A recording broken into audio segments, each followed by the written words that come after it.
Now it is time to make your very own Molly the Fire Safety Dog puppet out of a toilet paper roll. Are you ready, boys and girls?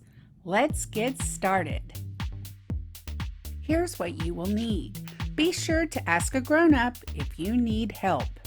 A Molly the Fire Safety Dog craft pattern, markers, glue, tape, scissors, and a toilet paper roll.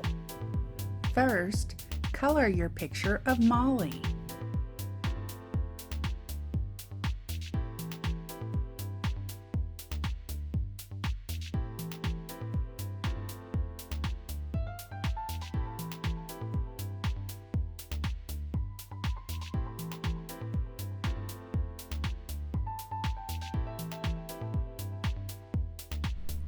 Next, cut out the picture of Molly and the rectangle.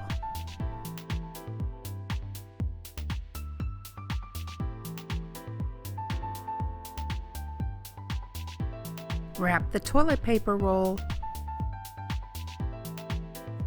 then glue on the picture of Molly. Take your black marker and draw on Molly's black spots. And there you have it, your very own Molly the Fire Safety Dog puppet.